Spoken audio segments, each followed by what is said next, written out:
জন্য কবি বলেন ও মন ঘুমায় না রে নাম জপ মাওলার একদিন ঘুমাইবার মন কবরের মাজার মন ঘুমায় না রে ও মন ঘুমায় না রে নাম জপ মাওলার একদিন ঘুমাইবার মন কবরের মাজার মন ঘুমায় না রে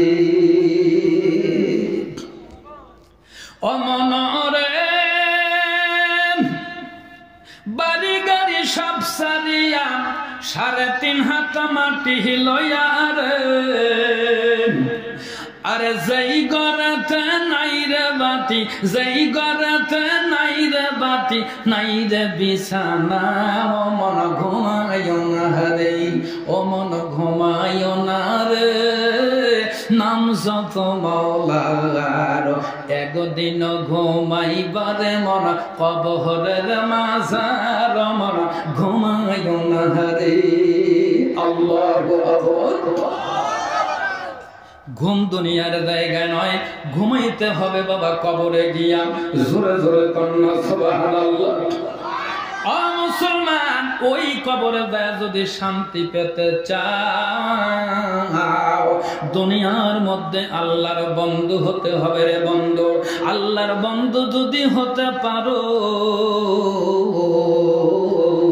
আল্লাহ রাব্বুল আলামিন কোরআনুল কারীমের মধ্যে জানায়া দিয়েছেন বন্ধু কেমনে হওয়া যায় আসুন বাবা একটু সামনে যায় ইন্নামা ওয়ালিয়ুকুমুল্লাহু ওয়া রাসূলুহু ওয়াল্লাযীনা আমানুল লাযীনা ইয়ুকিমুনাস সালাতা ওয়া ইউতুনাজ যাকাতা ওয়া হুম রাকিউন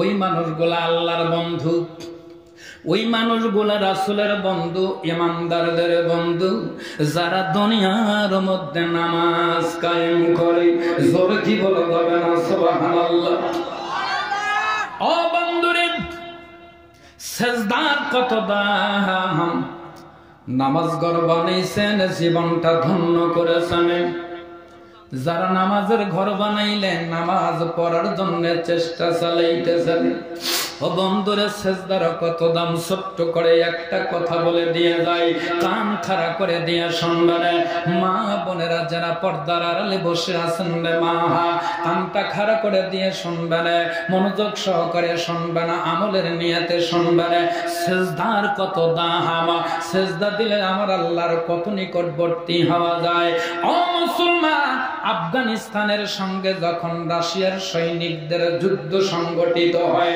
আফগানিদের কোন সময় টেকতে দেয় না আফগানি সন্তান যেখানেই পায় ওইখানেই তারা আঘাত করে হঠাৎ করে একজন আফগানি সন্তান মাত্র 13 বছরের সন্তান 13 বছরের সন্তান নামটা ছিল বাবা আব্দুল জলিল এই ছোট্ট সন্তান কোরআনের হাফেজ মাদ্রাসাতে পড়ে হঠাৎ করে প্রচন্ড জ্বর তাকে আক্রমণ করলো যখন প্রচন্ড জ্বর মাথা ব্যথা হঠাৎ করে ওই ছোট্ট সন্তান ওস্তাদকে যা ডাক দিয়া বলেন ওস্তাদ জি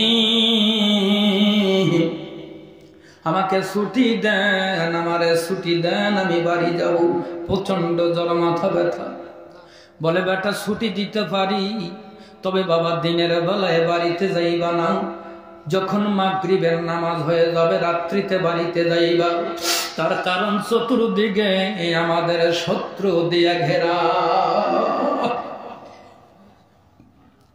রাস্তা চিনবা নাকি বাবা বলে চিনবো ছোট্ট সন্তান অমুসলমান ছোট্ট সন্তান যখন বাড়ি থেকে যখন মাদ্রাসা থেকে বের হয়েছেন মাদ্রাসা থেকে যখন বের হয়েছেন রে বাবা মাদ্রাসা থেকে বের হওয়ার পর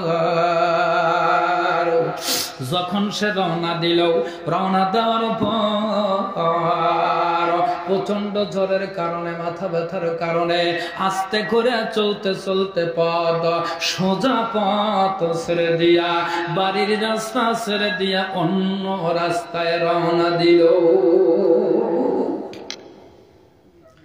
আর বাড়ি খুঁজে পায় না। রাত্রি গভীর হয়ে গেল। চিন্তা করে বাড়িতে আর যেতে পারবো না, আমার বুঝি আর জীবনের আর কোনো দাম থাকলো না। যে কোনো সময় যে কোনো জায়গা থেকে শুট করা হবে, আমি মারা পড়ে যাব। হঠাৎ করে তাকিয়ে দেখেন ওই যে দূরে দেখা যায় একটা আলো। ওই জায়গায় গেলে আমার মনে হয় হবে একটু ভালো। ওই জায়গায় যখন রওনা দিয়েছেন, আলো দেখে যখন যায় দেখে না আলো কাল হয়ে দাঁড়াইছে। ওই আলোটা অন্য কোনো আলো নয়, রাশিয়ার সৈনিকেরা তাবু গেড়ে বসে আছেন, ওর মাঝখানে আলো নিয়ে বসে আছে। কি অন্যায় হয়ে গেল! সেন্টি ধরে ফেলে দিল। ধরার পরে কোমর থেকে মনি চাবুকটা খুলে সন্তানটারে আঘাত করা শুরু করে দিল। আঘাতের উপরে আঘাত, আঘাত করতে করতে ছেলেটাকে ধুমরে মসরে ফেলে দিল, একেবারে জর্জরিত হয়ে গেল। তারপরও সন্তানটাকে মারা বন্ধ দেয় না। মাত্র 13 বছরের সন্তান, আর কত বড় হবে রে বাবা! কান্দে, আমারে মাইরেন না। বলে তুমি গোয়েন্দাগিরি করার জন্য আসছো নাকি বলো? বলে না না, আমি গোয়েন্দাগিরি করার জন্য আসি নাই।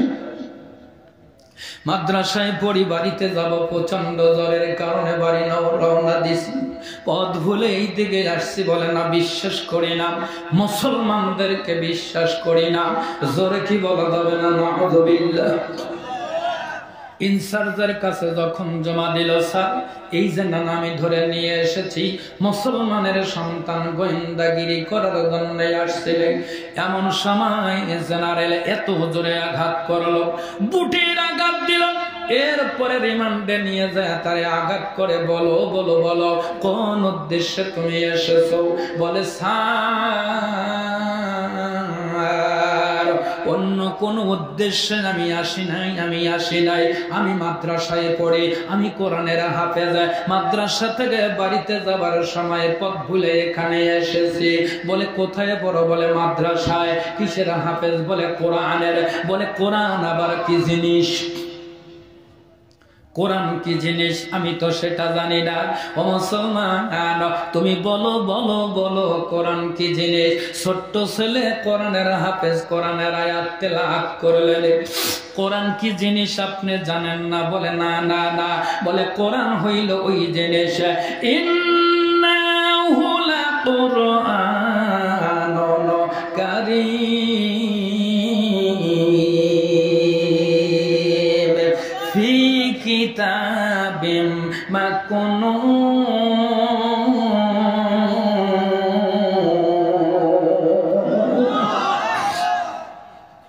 কোরআন হলো মহিমান্বিত একটা সম্মানিত গ্রন্থ।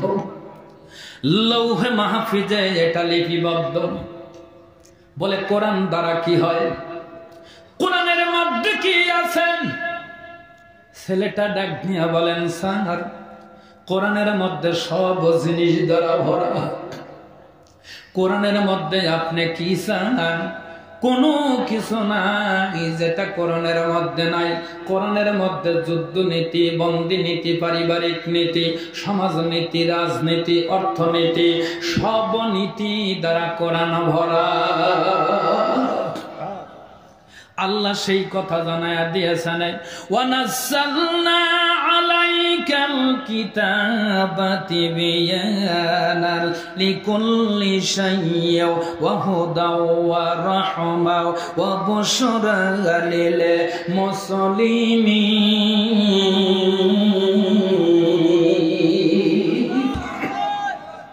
সব জিনিস দ্বারা ভরা।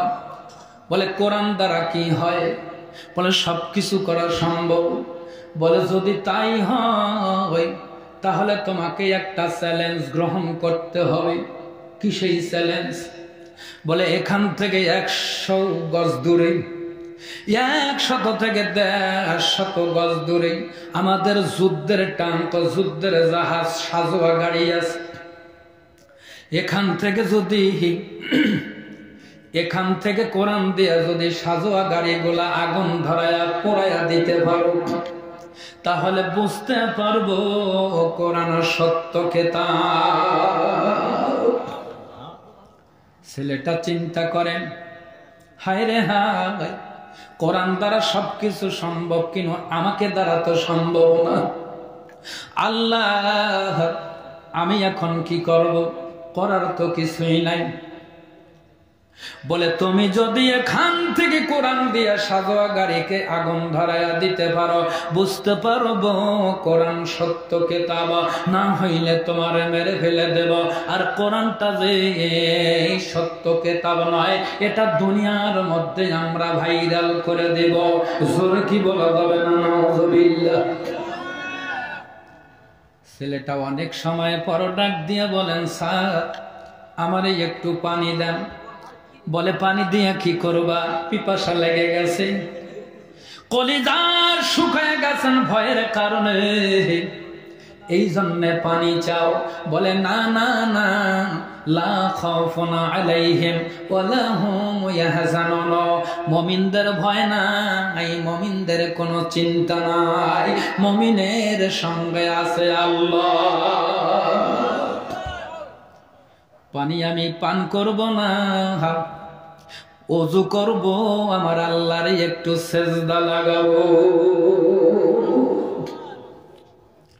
ওযু করে সেজদায় চলে গেল। মুসলমান ওযু করে যখন সেজদায় চলে গেল, সেজদা দীর্ঘ হয়ে যায়, সেজদা থেকে মাথা উঠায় না।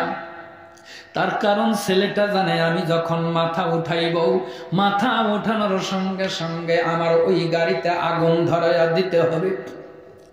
আগুন যদি ধরাইতে না পারি, আমার যা হবার হয়ে যাবে, কিন্তু কোরআনে এর অবমাননা তারা করবে। এই জন্য সিজদা থেকে মাথা উঠায় না, মাথা সে আর উঠায় না। ও বন্ধুরে, সিজদায় গিয়া পড়ে গেছেন। আল্লাহর নবী ঘোষণা করেন, আকরাবু মা ইয়াকুনু আবদু মির রাব্বিহি ওয়া হুয়া সাজিদুন ফাআকসিরুদ দুআ। দুনিয়ার মানুষ যখন সেজদা দেয়, সেজদা যখন দুনিয়ার মানুষ দেয়, ওই সেজদাটা ওই জায়গায় আর থাকে না। আমাদের এই সিরাজগঞ্জ জেলার শাহজাদপুর থানার এই জায়গায় সরনবীপুর দক্ষিণী সরপাড়ার এলাকার কোন মানুষ যদি সেজদা দেয়, ওই সেজদাটা আর এই জমিনে থাকে না। নবী জানায়া দেন, মানুষ সেজদা দিলে ওই সেজদাটা আমার আল্লাহর কুদরতি কদমে চলে যায়। ছেলেটা সেজদা ওঠায় না। অনেক সময় পর জেনারেল ডাক দিয়া বলেন, ভয় পাওয়া গেছে। ভয় পাওয়ার কারণে সেজদা উঠাইতেছ না। কত সময় থাকবা? কত সময় থাকবা? যত সময় থাকো আপত্তি নাই, সেজদা উঠানোর সঙ্গে সঙ্গে আগুন ধরাইয়া দিতে হবে, নচেত তোমারে বাঁচাইব না। যখন এই কথা বলেছেন, আমি নাকি ভয়ে পেয়ে গেছি। ছেলেটা মাথা উঠাইয়া বলেন, মুসলিমি আমি, সংগ্রামী আমি, আমি চিররণবীর, আল্লাহকে ছাড়া কাউকে ডরাই না। নারায়ে তাকবীর, নারায়ে তাকবীর।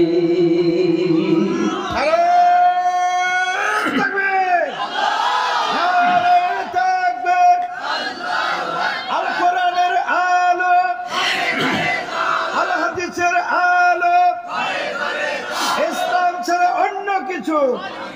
নারায়ে তাকবীর। ছেলেটা বারবার বলে, মুসলিমি আমি, সংগ্রামী আমি, আমি চিররণবীর, আল্লাহকে ছাড়া কাউকে ভয় পাই না। নারায়ে তাকবীর, নারায়ে তাকবীর। ছেলেটা মাথা উঠানোর পরে আফগানি সন্তান জমিনের মধ্যে হাতখানা ঢুকায়া দিলেন। ও মুসলমান, জমিনের মধ্যে হাতখানা ঢুকায়া দিয়া এক মুষ্টি বালি উঠায় নিলেন। এক মুষ্টি বালি হাতের মধ্যে করে নেওয়ার পরে আল্লাহকে ডাক দিয়া বলেন, আল্লাহ তুমি সব পারো, আমি কিছু পারি না, তবে তোমার উপরে আমি ভরসা করে কাজটা করে দিলাম। ওয়ামা রামাইতা ইদ রামাইতা ওয়ালাকিন্নাল্লাহ রামা। এইটা বলে যখন মাটিটা সাজোয়া গাড়ির দিকে ছুঁড়ে মেরে দিয়েছেন, আল্লাহ ডাক দিয়া বলেন, ফেরেশতারা রে, আর দেরি করা যায় না, দেরি করবা না। ছেলেটা কিছু পারে না, কিন্তু সেই ছেলেটা আমার উপরে ভরসা করেছে, আমার উপরে ভরসা করে বালি হাতে উঠে ছিটায় দিয়েছে। যাও যাও যাও, দেরি করবা না। আমি আল্লাহ প্রতিটি বালির কণাকে আগুনে পরিণত হওয়ার নির্দেশ দিয়ে দিলাম। তোমরা তাড়াতাড়ি বালুটা টান দিয়ে নিয়ে ওই 100টা সাজোয়া গাড়ির মধ্যে ফালায়া দিয়া পুরা গাড়ি গোলা মুহূর্তের মধ্যে পোড়ায়া সারখার করে দাও। মাটি ছুঁড়ে দিতে দেরি, মুহূর্তের মধ্যে সাজোয়া গাড়িগুলা আগুন ধরে সারখার হইতে দেরি হলো না। রাশিয়ার সৈনিকেরা মনে মনে চিন্তা করে, কাদের বিরুদ্ধে যুদ্ধ করব? যেই মানুষগুলা হাতের মধ্যে বালি নিয়া সাজোয়া গাড়ি পরাইয়া দিতে পারে, এই মুসলমানদের সঙ্গে যুদ্ধ করে আমরা পারব না। শুধু আগুন ধরেছে তাই নয়, আগুন ধরেছে তাই নয়, মুহূর্তের মধ্যে ওই জায়গায় ভূমিকম্প শুরু হয়ে গেল। প্রচন্ড ভূমিকম্পর কারণে রাশিয়ার সৈনিকেরা কেউ চিত হয়া, কেউ কায়ত হয়া, কেউ উপর হয়া, কেউ হামাগুড়ি দিয়া চলতে পারে না। অথচ 13 বছরের সন্তান, মাত্র 13 বছরের সন্তান আব্দুল জলিল বহাল তবুয়াতে দাঁড়ায় আছে। হামাগুড়ি দিয়া ওই জেনারেলরা ছেলেটার পায়ে ধরাইয়া ধরে, আল্লাহু আকবার, পা জড়িয়ে ধরে ডাক দিয়া বলেন, বেটা রে, কোন আল্লাহরে তুমি ডাক দিলা? কোন আল্লাহরে ডাক দিয়া মুহূর্তের মধ্যে সাজোয়া গাড়িগুলা পোড়াইয়া দিলা? ওই আল্লাহকে আর একবার কি ডাক দেওয়া যায় না?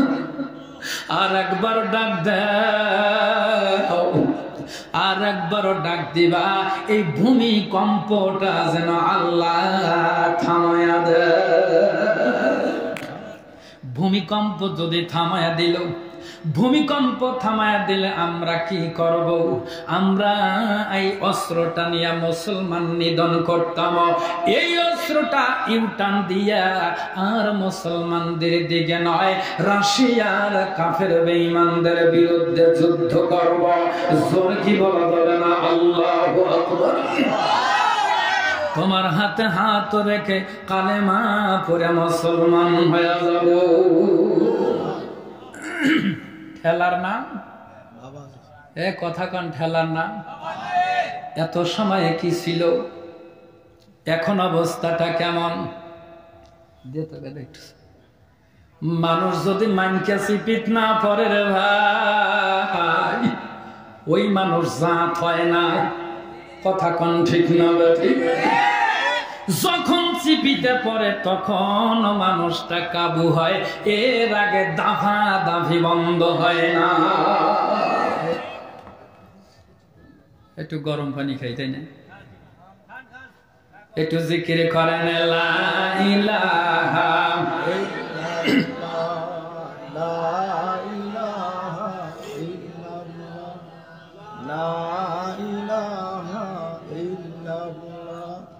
লা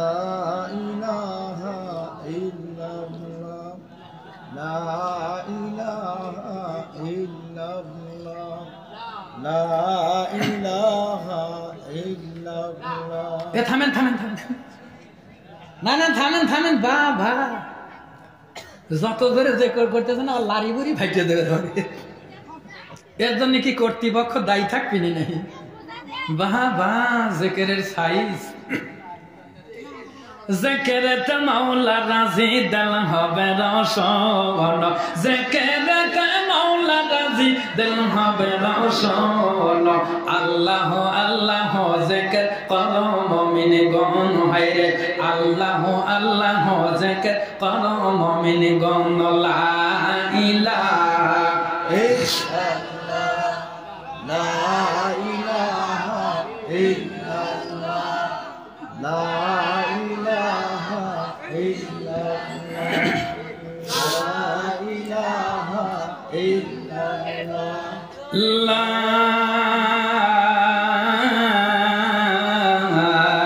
ইলাহা মুহাম্মাদুর রাসূলুল্লাহ। সকলে বলুন সাল্লাল্লাহু। কষ্ট পাচ্ছেন নাকি ও মুসলমান? আসলে যেই কথা বলতেছিলাম, ঠেলার নাম কি? ওই তালগাছিরাতে ছোটকালে মানুষ যে বিভিন্ন লোক এসে ঢোল বাজায় বাজায়, সে তারা ডুগি তবলা এইগুলা দিয়ে গান বাজায় বাজায় টেকা তুলে খাইছে, খাইছে না? মুরব্বী যারা আছেন তারা জানেন, আমার বয়সের লোকজনও জানেন, সমস্যা নাই। ওই এক গানটা শুনছিলাম, একজন যা গান বাজাইতেছে, ওরে ঠেলার চোটে বদনা ফাটে রে, আরো ফাটে লোটা, ও জাতির সাথে কইরা পিরিতি, জাতের হইল খোটা রে, ঠেলার চোটে বদনা, ঠেলার চোটে বদনা ফাটে রে, আরো ফাটে লোটা, ও জাতির সাথে কইরা পিরিতি, জাতের হইল খোটা রে, ঠেলার চোটে বদনা ফাটে রে। কথা কোন ঠিক না? ঠেলায় পড়ছে, এখন বলতেছে পাই দিলাম আল্লাহরে ডাক দাও, ভূমিকম্প বন্ধ। সুবহানাল্লাহ কম। গেলাম কুড়িগ্রামে মাহফিলে, ও বন্ধু রে, ওখানকার স্থানীয় লোকজনের কথা, কালীর মন্দিরে অনুষ্ঠান হয় 8 দিন ব্যাপী। কয়দিন? 8 দিন ব্যাপী। একেবারে শেষের দিন 2:35 এত জোরে বাতাস উঠে আসলো, ভূমিকম্প। ও মুসলমান, ঝড় উঠে আসছে। ঝড় উঠে আসার কারণে সবগুলা সব ফাতা ফাতা ছিঁড়ে যায়, দোকানপাট সব উড়ে যায়। এমন সময় সব মানুষগুলা মাল কাঁচা দিয়ে, জাইলে কাঁচা বোঝেন না, জাইলিয়া কাঁচা বলেন আর মাল কাঁচা বলেন, জাইলিয়া কাঁচা দিয়ে সমানে যার যার মতে দৌড়, সমানে দৌড়। এখন এই অবস্থা দেখলে কে কোন দিকে দৌড় দেয় কাঁচা দিয়ে। এমন সময় খগেন দাদা আছে, খগেন দাদা একটা মাইক্রোফোন হাতে নিয়ে করতেছে, ভাই আপনাদের এখানে কেউ মুসলমান আছেন নাকি, আসে একটু আজান দেন। সুবহানাল্লাহ। ওই এই কথা যখন বলছে, যেই মানুষটা, ও মানুষটাও কাঁচা দেওয়া, কাঁচা দেওয়া, খগেনও কাঁচা দেওয়া, ও কাঁচা দেওয়া। খগেন ধরছে মাউথ পিস, আর ও আজান দিতেছে, ও কাঁচা দেওয়া। আল্লাহু আকবার, আল্লাহু আকবার। বাস আল্লাহর কি ইচ্ছা, সঙ্গে সঙ্গে সব বাতাস বন্ধ। সুবহানাল্লাহ। এখন এই অবস্থা হলে তখন ওই খগেন এক যায়, অগারে লোকজন করতেছে, খগেন করলু কি, করলিটা কি? কালির ঘরে আজান। কয় জানে বাসে না, কি করব? কয় কালির কাছে কিছু বলবার পারলি না, কয় কালি কাটতেছে, এজন্য জান বাঁচার লেগে আজান দিছে। এখন এই মুসলমানের লোকজন যা মুসলমানে বলতেছে, তুই করলু কি? আজান কি জীবনে মানুষ কাঁচা দিয়ে দেয়? কয় আমার খিয়ে দিয়েছিল না, আমি কাঁচা দেওয়া। তার মানে কি? তার মানে হলো বাবা ঠেলার চোটে বদনা, আরো ফাটে লোটা ওরে ওয়া জাতের সাথী কইরা পিরিতি জাতের হইল খোটা রে ঠেলার চোটে বদনাম। আমির ভাই যত সময় কথা কছি আমি কয়া গেলাম এটা জাইনা রেহেন, যত সময় কথা কছি কোনো কথা মনে থাকবে না। ওই বাজারে এ চাষটালে বিভিন্ন সময় কবি যে বাস মৌলানা কয়া গেছে ঠেলার চোটে বদনা ঘটে, এই 1.5 সেকেন্ডের ওয়াজ সবাই মনে থাকবে, আর গুলো মনে রাখতে পারবে না। কথা কোন ঠিক না? এ দ্বারা ওয়াজ আছে এলাকায়, ওয়াজ খালি করি কালেকশন। আজকে তার একটু চান্স পাচ্ছে, কিছু করলে কি সমস্যা? তবে রাত বেশি আগে কালেকশনটাই করে লই, এই মেলা কিছু জমা হয়েছে ভাই আগে জমা করে লই, তারপরে সময় যদি পাই তখন ইনশাল্লাহ